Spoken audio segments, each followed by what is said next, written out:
Ayan si partner. Basa kasi yung tripod eh.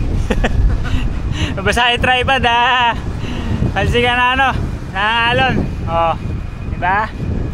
Lupit nyan. Mahirap maging OFW men, pero lahat kasi ng hirap may reward. So yung reward sa pagiging OFC farer, ganito, pwede kayong makalabas.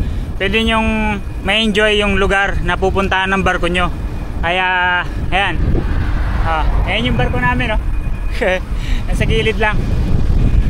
So, pwede nyo ma-enjoy yung lugar na pwede nyo puntahan.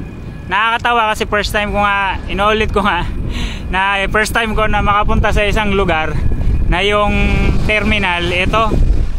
Ayan yung tangke, Cepsa. Tapos ayan yung barko namin. Sa gilid lang. Ayan, bababa tayo dun. May bababaan tayo. Ayan, bababa tayo dyan. May platform dito eh. Hanapin natin.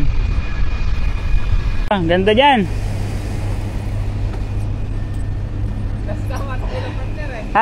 Na-scam sila ni Walkers eh.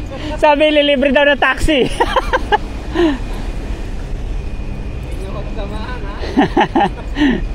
Na-scam sila nun.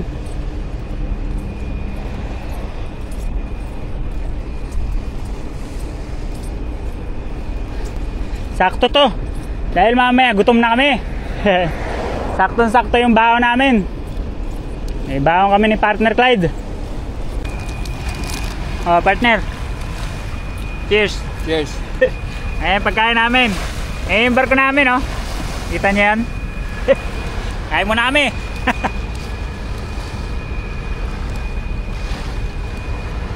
Pinaon na lang namin pagkain para hindi sayang yung oras. Kasi tumatakbo yung oras namin.